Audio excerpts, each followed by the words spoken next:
दिल्ली चुनाव में आम आदमी पार्टी की हार जिस तरह से हुई है वो किसी पार्टी की नहीं बल्कि एक ऐसे व्यक्ति की हार है जो भ्रष्टाचार के खिलाफ आया तो योद्धा बनकर था, लेकिन खुद पूरे देश में भ्रष्टाचार का आइकॉन बनकर रह गया। दरअसल आज आम आदमी पार्टी चर्चा में इसलिए है क्योंकि केजरीवाल विपश्यना से लौटे हैं और आते ही उन्होंने बड़ा फेरबदल किया है।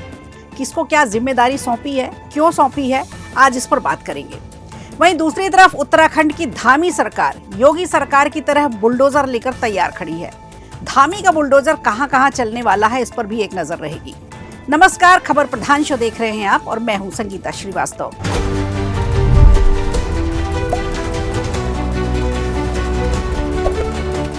आम आदमी पार्टी का हाल बेहाल बनाने वाले अब फिर बैसाखी पकड़कर चलने का प्रयास कर रहे हैं।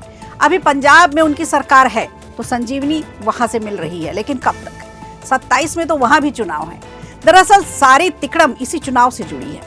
विपश्यना से लौटकर नई ऊर्जा से ओतप्रोत हैं शायद केजरीवाल, इसीलिए केजरीवाल ने एक बड़ा फैसला लिया है। माना तो ये जा रहा है कि ये फैसला उनकी रणनीति कम पर बौखलाहट ज्यादा है। आपको बता दें, आपके कई राज्यों में चीफ और प्रभारी बदले गए हैं।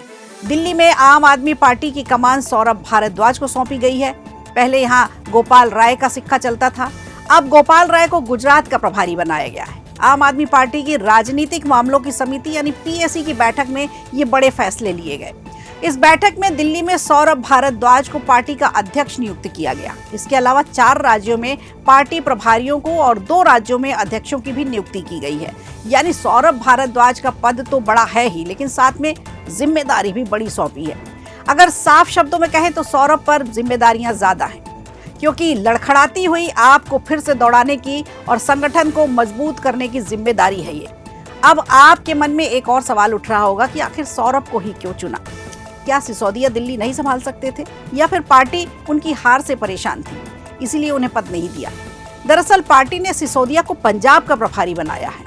इसके पीछे की वजह साफ है और वो ये कि 27 में वहां विधानसभा के चुनाव होने हैं और कहीं ना कहीं पार्टी और केजरीवाल सिसोदिया को पंजाब में शिक्षा मॉडल के प्रतिनिधि के रूप में जरूर पेश करेंगे, जिससे मिडिल क्लास वोटर्स और गरीब वोटर्स उनकी झोली में आ सके। दिल्ली में तो हर रोज पोल खोली जा रही है आम आदमी पार्टी की सरकार की, लेकिन सोचने वाली बात यह है कि पार्टी ने यूपी को लेकर कोई बड़ा फैसला क्यों नहीं लिया? आखिर 27 में तो वहां भी चुनाव होने हैं। तो क्या पार्टी ने यूपी में पहले से ही हार स्वीकार कर ली है? अब यूपी में फेरबदल इसलिए भी नहीं हुआ होगा क्योंकि आम आदमी पार्टी को दिल्ली में कांग्रेस से बहुत ज्यादा नुकसान हुआ था। सोचिए, दिल्ली में तो अकेली कांग्रेस ही थी, यूपी में तो समाजवादी पार्टी भी है अखिलेश भैया की।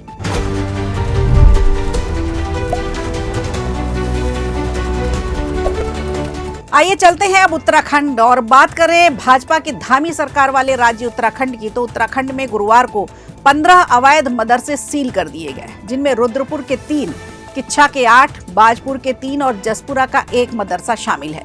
वहीं दूसरी तरफ जिले में पिछले 3 दिनों में 43 अवैध मदरसों को सील करने की कार्रवाई हुई है। इस कार्रवाई से अवैध मदरसा संचालकों में हड़कंप मचा हुआ है। जिला स्तरीय गठित टीम सभी खंडों में ताबड़तोड़ तरीके से औचक निरीक्षण कर रही है। आपको बता दें, मंगलवार को सितारगंज के साथ साथ कई अन्य क्षेत्र हैं जहां जिला प्रशासन की टीम पहुंची, शिक्षा विभाग के अधिकारी पहुंचे और 18 मदरसों को सील करने की कार्रवाई की गई। जिसके बाद बुधवार को रुद्रपुर, गदरपुर में 3 और जसपुर में 5 समेत कुल 10 अवैध अपंजीकृत मदरसे मिलने पर सील कर दिया गया। गौर करने वाली बात यह है कि इन मदरसों में कई मदरसे ऐसे भी हैं जो पिछले कई दशकों से संचालित हो रहे हैं, जिनका विभाग या मदरसा बोर्ड से कहीं कोई रजिस्ट्रेशन भी नहीं है, इनका कहीं नाम नहीं है। रिपोर्ट्स में सामने आया कि कुछ मदरसों ने पंजीकरण के लिए संबंधित विभाग में फाइलें तक नहीं लगाई, लेकिन उनका संज्ञान कई माह से नहीं लिया गया और उनको बराबर फंड दिया जा रहा है। फिर प्रशासनिक कार्रवाई की टीम इस पर जुटी और धामी सरकार देर से जागी, पर कहते हैं ना कि देर आए दुरुस्त आए। खबर प्रधान में आज के लिए इतना ही। दीजिए इजाजत, नमस्कार। वीडियो अच्छा लगा हो तो लाइक कीजिए, शेयर कीजिए और कमेंट बॉक्स में हमें जरूर बताइए।